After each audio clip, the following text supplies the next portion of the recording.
Bonjour, aujourd'hui, notre capsule va traiter du risque versus le rendement et pourquoi l'investisseur doit être compensé et qu'est-ce qui explique que certains investissements sont plus rentables que d'autres.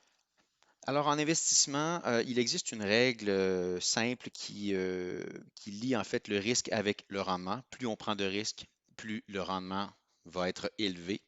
Ça a toujours été observé historiquement et on a des bonnes raisons de penser que ça va continuer à l'être dans le futur. Donc, ce qu'on a ici, c'est différentes classes d'actifs. Donc, si on regarde par exemple, on a la liquidité, qui est évidemment l'actif financier le moins risqué et le plus liquide. Et à l'autre spectre, on a l'investissement privé, qui est l'investissement financier le moins liquide et également possiblement le plus risqué. On a également ici sur la colonne les rendements anticipés. Ce ne sont pas nécessairement les rendements qu'on obtiendrait aujourd'hui. C'est une illustration du type de rendement qu'on peut anticiper de ce type d'actifs-là, notamment en se basant là, sur les historiques de rendement. Donc, ce qu'on remarque, c'est que finalement, pour chaque actif en placement, on obtient ce qu'on appelle une prime d'inflation, hein, le niveau d'inflation qu'on a dans l'économie en règle générale dans tout investissement qu'on va faire. L'investissement va être capable de nous donner au moins, je vous dirais, un léger pouvoir, une légère lutte contre l'effritement du pouvoir d'achat qui est lié à l'inflation. Ensuite, il y a également les taux en vigueur. Donc, les taux en vigueur s'ajoutent également au rendement qu'on peut obtenir sur chaque classe d'actifs. Donc, ici, par exemple, quand on regarde la liquidité, tout ce qui est compte épargne, par exemple, bon du trésor, donc on va avoir une inflation plus les taux du marché qui vont vous donner grosso modo votre rendement total. À 1 c'est ce qu'on obtient aujourd'hui à peu près, un peu moins en fait, au moment où on se parle, mais euh, l'inflation est très basse actuellement et les taux également. Donc, ce qui fait que tout ce qui est des instruments de liquidité offre aujourd'hui des taux dérisoires, mais ça a toujours été le cas à travers l'histoire. Quand l'inflation et les taux sont bas, conséquemment, les actifs en liquidité offrent également peu. Donc, ensuite, on a les obligations. S'ajoute donc ce qu'on appelle la prime d'horizon qui vient à ce moment-là bonifier le rendement. La prime d'horizon, va être essentiellement l'échéance de l'obligation qu'on achète. Certificat de dépôt ou obligation ont tous des termes. Et plus le terme est long, plus la prime d'horizon vient finalement faire en sorte qu'on a un rendement plus élevé.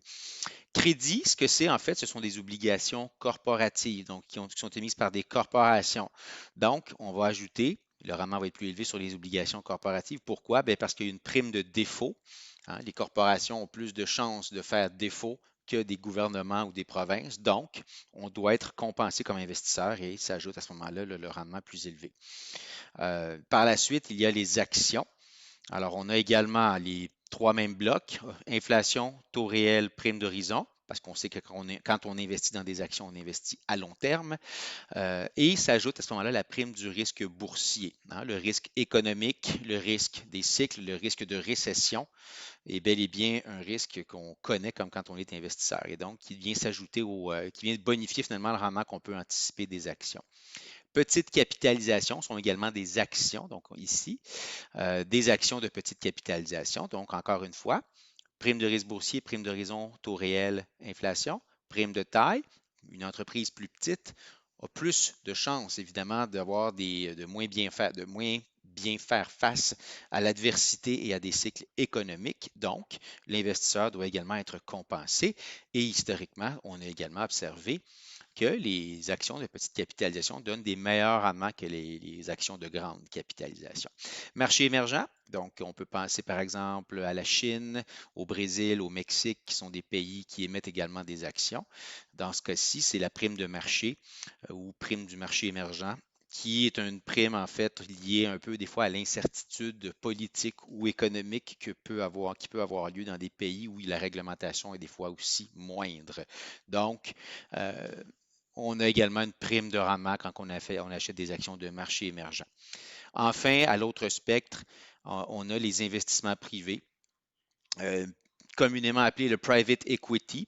Et là, à ce moment-là, c'est vraiment le prime de liquidité. L'investissement privé peut aussi faire référence à ce qu'on appelle du crédit privé, des fonds de dette privés, qui ne sont pas nécessairement avec un risque boursier. Ce n'est pas tout à fait ce qui se passe ici, mais on a également quand même un risque corporatif dans la dette privée et la prime de liquidité, qui sont normalement des actifs qui sont beaucoup moins liquides. Donc, l'investisseur doit être compensé pour le fait qu'il ne pourra pas racheter ses parts avant un certain temps quand il investit dans des fonds comme ça. Donc, pour un investisseur, c'est important d'être capable de diversifier ses placements à travers tout le spectre d'investissements disponibles à laquelle il a accès et évidemment, ce qui lui permettra d'être capable de diversifier ses placements, de donc diminuer également globalement son risque et d'aller chercher globalement aussi un rendement plus élevé que s'il est trop concentré sur, par exemple, des titres à revenus fixes qu'on a ici versus des actions, par exemple.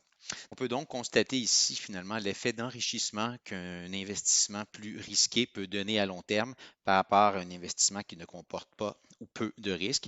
Donc, on a ici une somme hypothétique de 100 dollars qui a été placée en 1926 et sa valeur aujourd'hui, si elle avait été investie dans les petites capitalisations, elle aurait été au seuil d'environ, selon le graphique, on peut dire environ 200 000 dollars, alors que par rapport à des taux des bons du Trésor ou un compte épargne, la somme de 100 dollars vaudrait à peu près 100 dollars encore aujourd'hui. Ça, c'est en rendement réel total, ce qui veut dire qu'on tient compte de l'inflation. Donc, un 100 dollars placé a peu ou pas enrichi son investisseur à long terme, étant donné que l'effet de l'inflation a fait en sorte qu'on n'a pas vraiment créé de valeur, alors que les valeurs qui prennent ou les actifs qui prennent plus de risques, on voit ici qu'il y a quand même une légère croissance.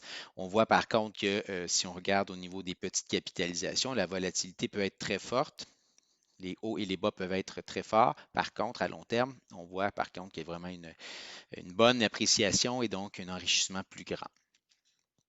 Donc, en espérant que cette capsule ait pu être intéressante, ça va conclure en fait l'information qu'on avait à vous donner là-dessus aujourd'hui.